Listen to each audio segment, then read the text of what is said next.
ہم اس آیت میں سے صرف ایک چیز دیکھتے ہیں کہ نص کے فہم میں، اصل بات کو سمجھنے میں کس ڈھب پہ اختلاف پیدا ہوتا ہے۔ سوال یہ اٹھتا ہے کہ اللہ تعالیٰ نے جو فرمایا کہ اولا مستم النساء، یا تم نے عورتوں کو چھوا ہو، اس سے کیا مطلب ہے کہ وضو ٹوٹ جائے گا، یا یہ کہ غسل کرنا پڑے گا، ناپاکی کی حالت طاری ہو جائے گی؟ ائمہ ثلاثہ، امام شافعی، امام مالک، امام احمد بن حنبل رحمۃ اللہ علیہ نے اس آیت کریمہ پر یہ فتویٰ دیا ہے، اور انہوں نے اجتہاد کی بنیاد رکھی ہے، اور وہ کہتے ہیں کہ یہاں پر عورت کا چھونا مراد ہے کہ اس سے وضو ٹوٹ جائے گا۔ امام ابو حنیفہ رحمۃ اللہ علیہ کو لے لیجئے، یہ نص ہے نا، اسے سمجھنا ہے۔ وہ کہتے ہیں اللہ تعالیٰ نے لفظ یہ ارشاد فرمایا ہے کہ اولا مستم النساء، یا تم نے پھر اگر عورتوں کو چھوا ہے، تو یہ جو فرمایا کہ او یا لمستم النساء، تم نے عورتوں کو چھوا ہے، فلم تجدوا ماء، تمہیں پانی نہیں مل رہا، تو کہتے ہیں لامسا۔ یہ عربی زبان میں باب ہے مفاعلہ، اس وزن پہ آتا ہے، تو لامسا مفاعلہ۔ وہ کہتے ہیں اس سے مراد یہ ہے کہ شوہر اور بیوی کی قربت،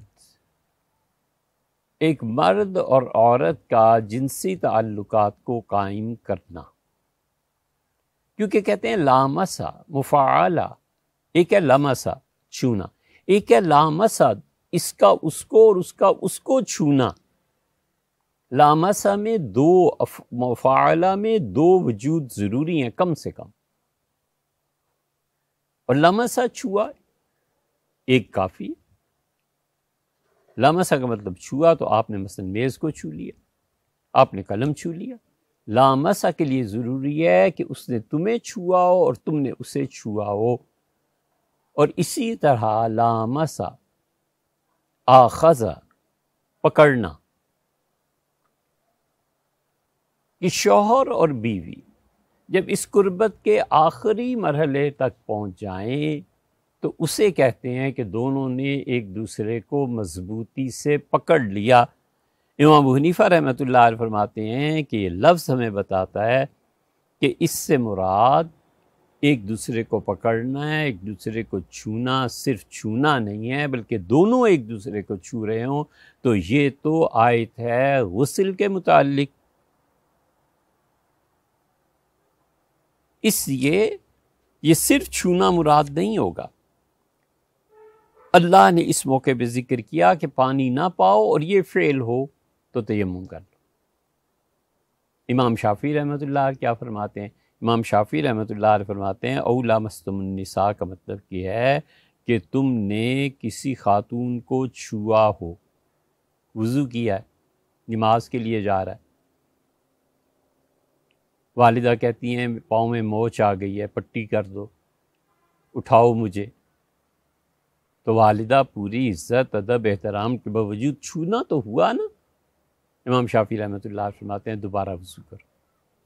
اللہ نے کہا لمستم النساء، یا تم نے عورتوں کو چھوا ہو، تو بہن، ماں، بیٹی سب برابر ہیں، غیر ہو، اپنی ہو، رشتہ داری ہو نہ ہو، اگر صرف چھونا پایا گیا، ہاتھ لگ گیا، وضو ٹوٹ گیا۔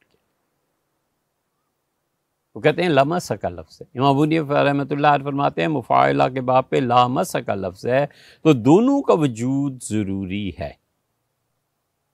دیکھا آپ نے؟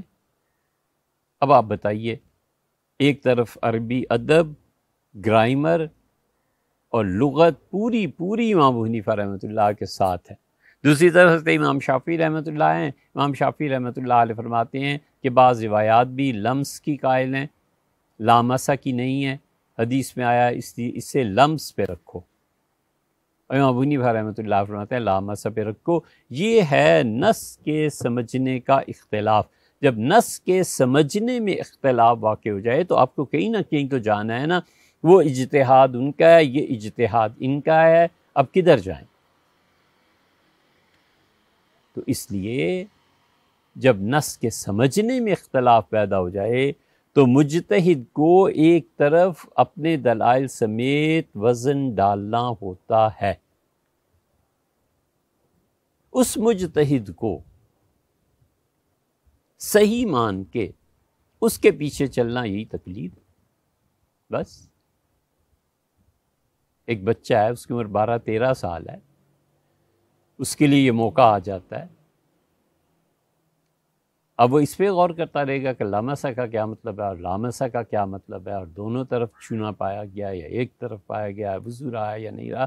چپ کر کے جس طرف چل رہے ہو نا ادھر منہ کر کے چلو. امام ابو حنیفہ رحمۃ اللہ نے فرمایا کہ اس میں لامسہ کا جو لفظ ہے یہ وضو کے لیے نہیں ہے.